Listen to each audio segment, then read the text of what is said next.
okay, I will do damage, I do my job, but that's it, right? I won't do anything too crazy. I won't go for the 1v1s, the outplays. And for a team with a lot of playmaking potential already from the other players, maybe that is exactly what Dewa requires. So now we're back at it again. And you're seeing the Harith? Yep. The Alpha? Alpha ban?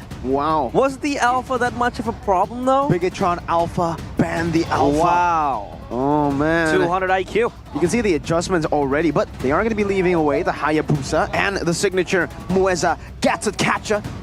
Catcher. No. They might be thinking that they can deal with the Gatsukacha easier than the Alpha, maybe?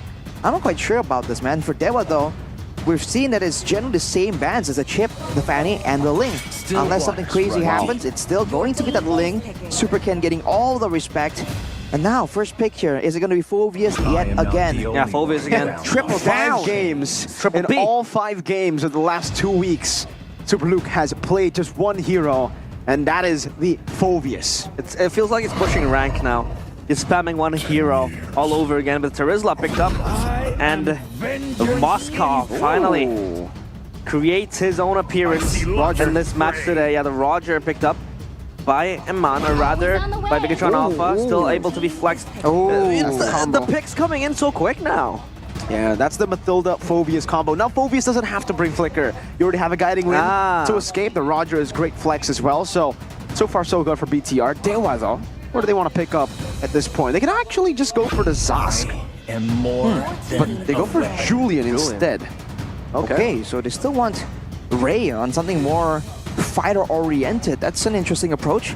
Now with the Julian, with the Moskov though, seems like it's going to be macro-heavy as always. So in theory, they should be banning away some of these assassins with high mobility potentially that Super Ken can maybe use to match that presence. But now they banned Sushin first. Even though they have a chance to pick it up first, they want to go for something else here. Something that they don't want to go up against the Sushin with.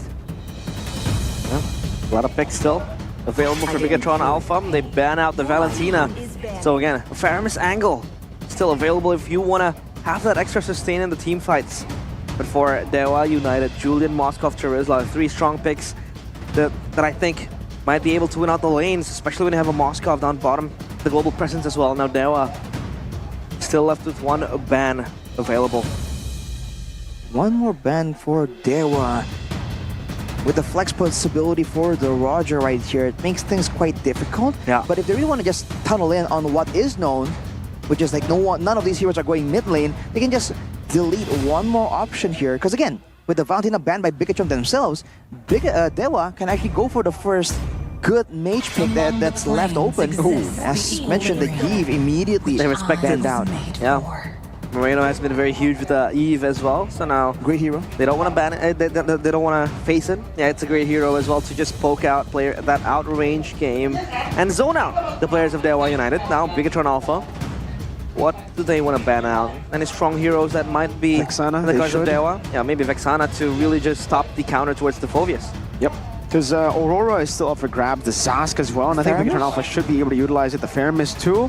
With the Valentina ban. Yeah, so many different heroes. So I think banning out the Vexana would be great, right? Just get that counter hero against the Phoveus so that you can get Luke to do more in these team fights. It's already a counter against a Terizla, but Carmilla. Interesting. Carmilla from Mueza. Do not want to deal with that extra difficulty in a big team fight. But this also shows that Bigetron, they're intending to play and match Dewa at their own game. Draft pick recap game 2. You can see 4 out of 5 bans. Or 4 out of the 5 the heroes banned out rather there by Bigetron Alpha. Yeah, they banned out the Alpha, the Carmilla, the Valentina, and the Harith as well. I mean, the Harith, yeah, sure. Have you seen this very before? Problematic. 4 bans? I don't think so. For the previous game, that's crazy. Adjustment. First time, I guess. Yeah. They're really accusing Dewa of only being able to perform with this one composition. It is a team fight comp. They go for the Vexana as expected there. Yeah. Okay. Left unbanned. It's a counter, quote-unquote, for the Phoveus, but at least it won't bleed over to the rest of the team. That is the idea. Now for Bigetron, potentially an assassin or gold laner and the mid lane. Something with AoE, something with sun control. I mean, if Moreno wants to go for the Zask, that's not really... It's not banned away, it's possible, but I wonder if he wants something with a bit more direct impact. Oh, Hayabusa left unattended to, and of course Super Ken is gonna pick this up. But again, in the second phase, so you would argue that, you know, the Assassins do come out in the first phase, but they kind of keep it because the Phoveus, I think, is much more prio, and then you go for the Hayabusa second phase. Last pick, it should be for Moreno. Oh, there you go. Zask. Okay. Zask right here, with not a lot of heroes available for Dewa to really scout out and deny this Zask Nightmare Spawn play. What do they want to go for right here? Something that's sustainable, something that can be safe against a Phoveus or Roger Hayabusa. A lot of ways for Bigetron to really chunk someone down. Yeah. Could it be the Edith? Cho? I would say Kufra or Edith, or they just go for the full aggression with the Jawhead. Ooh. I agree. Yeah, thinking about Rome heroes that could really make the plays and the engages. The Jawhead, you know, you have more the Jawhead, the aggressiveness because the Julian might be able to shadow you from behind as well. So I think that supplements the aggression. But the Gatot Kacha, Oh, forgot about the pick. the signature last. pick. We talked about, you know, Dewa, or rather Bigetron Alpha. They fear the Gatot Kacha more than the Alpha. Because I feel like the engages might be much more telegraphed compared to the Alpha, because when you pop the Spear of Alpha, you know, it becomes in an instant. But the Gatot Kacha, again, in the hands of Mueza, what good will it bring? Depends. Mueza is very flexible when it comes down to execution. With all the kind of heroes he's been given, the Carmilla, the Gatot, he's been able to play it defensively and aggressively. The counter index and lineup rating favors Dewa. Lineup rating actually favors them quite heavily here. So we'll have to see. The Gatot, I feel like in this game at least, will be playing a bit more of an in-between. We'll be playing more for crowd control because they don't have to flank anyone and they don't really have to let him be the main front line with the Terizla in the front. So he's going to be really playing to maybe follow up on a penalty zone with the Avatar of the Guardian, and it is going to be quite dangerous for Bigetron. The gods mounting a comeback. Will they be able to smite down the red robots into eternity? Or will Dewa United once again fall in this matchup? It's Dewa United against Bigetron Alpha. A signature pick to Mueza. It almost seems like, you know, we saw a debut with Beloy on this Gatot Kacha, but Mueza has really made this hero his own. And he's played it in a way that a lot of people say seems more calculated, less risky, less random compared to Beloyski. But that's just the Beloyski style. You never know what you're trying to deal with. But in the 1v1 here, Key Gatot against the Mathilda. Gonna be a lot of ways for Mathilda to bully out the Gatot initially. Ooh. And look at this, woo. Yeah, a lot of aggression there early on. This is a horrible matchup for the Moscow. Roger is such an oppressive force in lane. Yeah. And it's Inspire and the emblems by Key as well, so more guiding winds, more wisps to try and go for the 1v1 deny. But this EXP lane, man, it's just a slugfest, a brawl between both these heroes, which is why the Assassins, right, in theory, the junglers, I guess, Super Ken can go there and really swing the tides in favor of Bigetron, especially because we already mentioned how much the Moskov-Roger matchup really favors the side of Bigetron right now. Yeah. And again, Super Luke has been spamming this Phoveus. I think one loss is what he experienced previously now, so not that perfect record he can hold with the Phoveus. But so far, Dewa United still, they are brave enough and they're confident in trying to play against the Phoveus with the Terizla in the hands of Chorizo. Has been proven to be effective enough. And so far, the matchup down bottom will be much more of a stalemate, I suppose, because Azura is not going to be able to make the aggressive plays against Aman, especially when you have that Roger just being ready to pounce on you, but the turtle now spawned, and this could be the next fight happening. Ooh, Luke getting brought in to the fight. It's going to be Ray who wins out the Retribution battles. Mueza gets the taunt, good Eternal Guard to catch Luke, but he is still going to be able to jump in again, getting the Infernal Pursuit reset onto Ray one more time. The penalty zone lock him down, the guiding wind to get him out, but Mueza will take him out. That is a trade, though, as Moreno uses Dominator's Descent to get the 1-for-1. Retribution strikes again, and the vengeance from Super Luke, I suppose, you know, popped prematurely, I guess, and he wasn't able to tank the damage coming in when he jumped into the backline when 3 players were corralling behind him. He did pop it when he was hit with the Eternal Guard earlier in the beginning of the engagement, but overall, I would say it's more of the fact that Moreno can't really follow up on Luke. He was in the back, hitting on Keys and Mueza together, but Moreno was stuck near the turtle pit and not really able to really follow up on it. And see Mueza here You saw his damage earlier, man. That Gatot passive. Remember, it reduces physical damage as well, so Super Ken and Iman have to take into consideration, but look at this. Circle Eagle coming down, the quad shadow was used up! Nice shadow kill timing! Ray survives Key! Getting the last hit with a basic attack, the Dominators to set forward. Moeza, no revitalize, K's getting zapped, but it's not enough to take anyone down. Meanwhile, in the bottom lane, Iman walking up aggressive, trying to zone Azura, who's having a pretty good time actually here. Now in lane, I think Iman didn't recall in it. Definitely has impacted him way lower compared to Azura. He will just clear and like get out of the lane almost immediately though. So earlier, the got to catch a head and shoulders bottle shown, but see the stun on Key and Iman there. But yeah, with the Gatot in the Land of Dawn, he's kind of poetic. You can see Azura, man, so much more comfortable on this Moskov pick though. He was even trying to stop the recalls. They're trying to assert their dominance in a matchup that really shouldn't be favoring him. He got revitalized by Moeza earlier, so he was able to kind of cancel his own recall, just stay in lane. Yeah. Now Chorizo has the War Axe. Gives him that 1v1 dwelling potential as well, and there's lane swap happening. Iman opts to go up top, and Super Luke sent down bottom. Again, the turtle dance happening. But this time I think it kind of favors Dewa because they have enough members to just jump in. But recalls from Azura means that the turtle will be played with other marksmen. Interesting. The cut is really done by Iman right there though. Circling Eagle. Coming down, able to knock 2 members up, but Key might actually be dead. Still able to get the guy to win, so Rizzo locks him down in a penalty zone. The Vengeance giving loose some survivability. Able to jump onto Ray one more time with the Infernal Pursuit.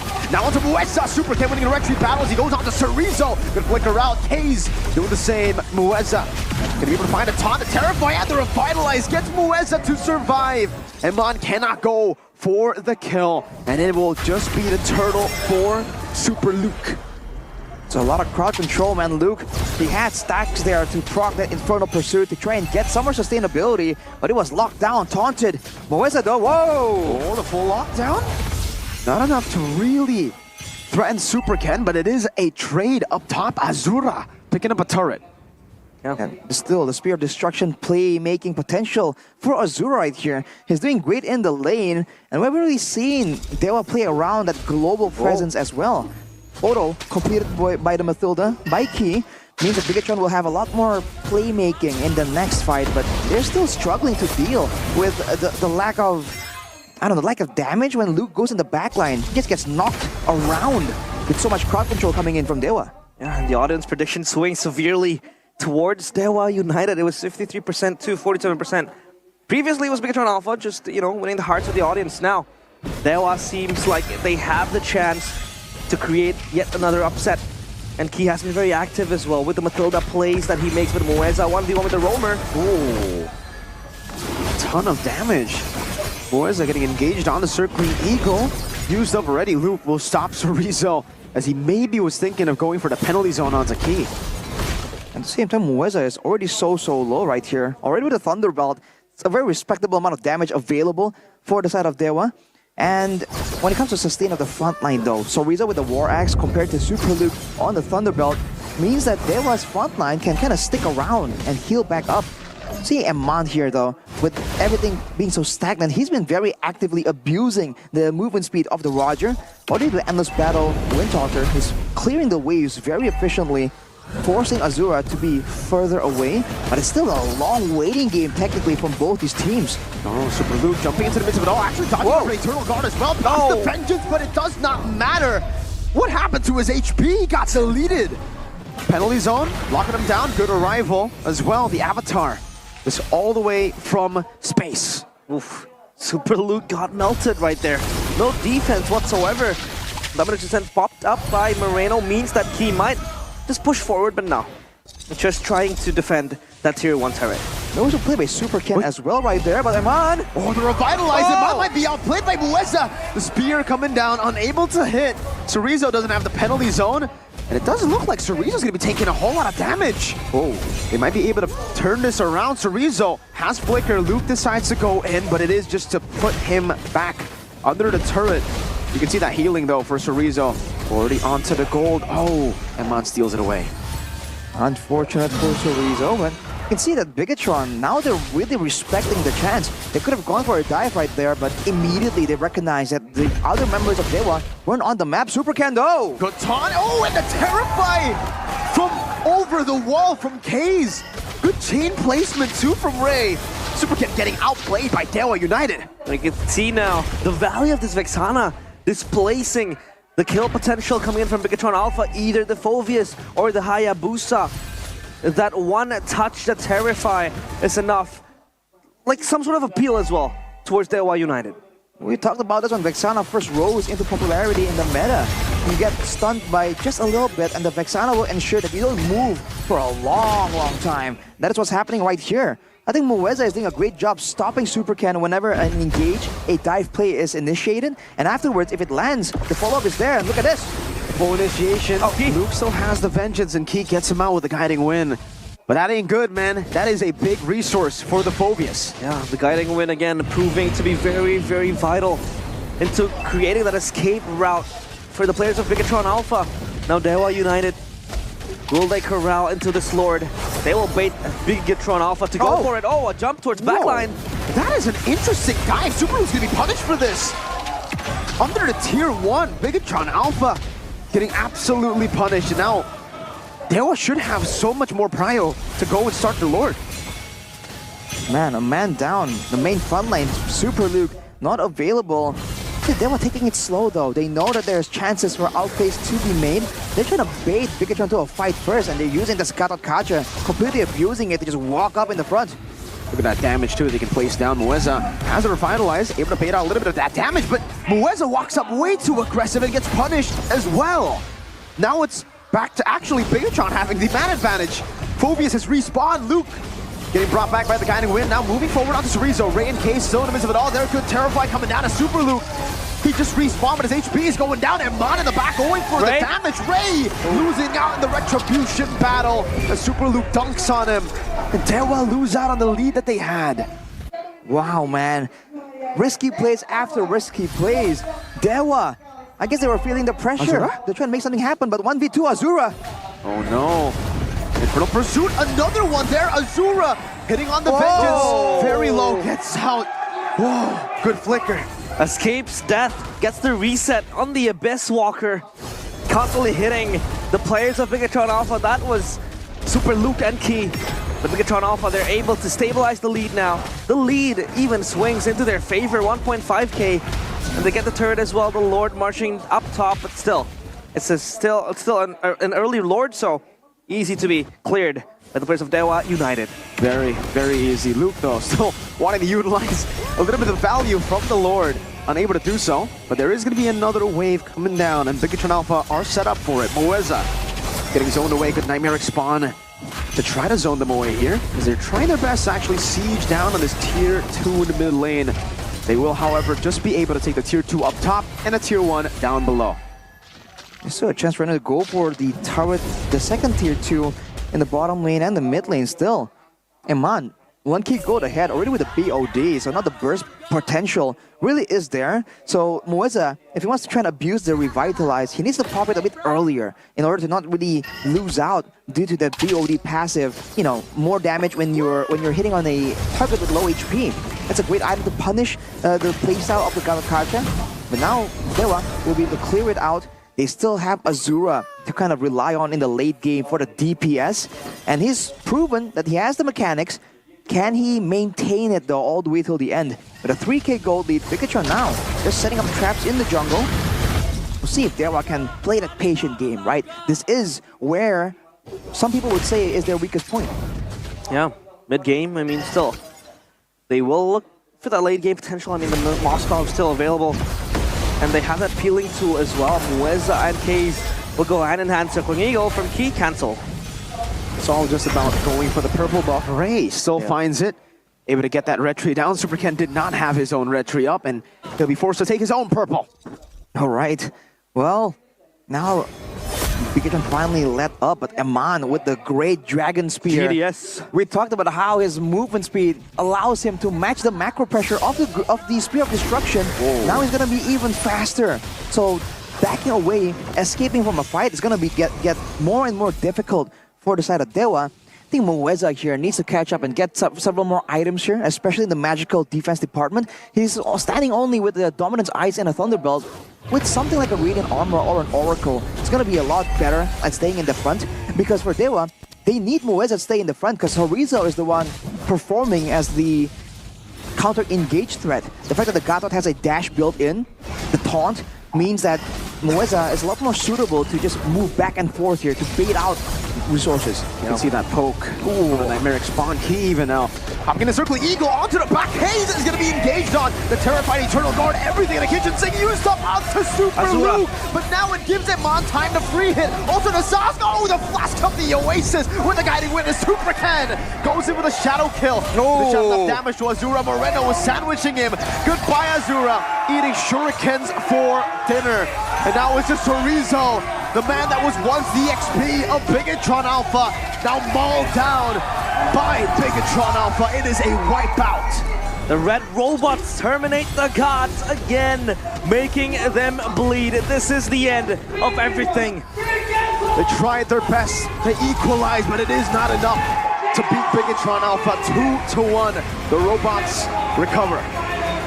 They're able to get their machines going, and this time it is the kill switch to make Dewa United sleep and falter once more. The first leg, not much.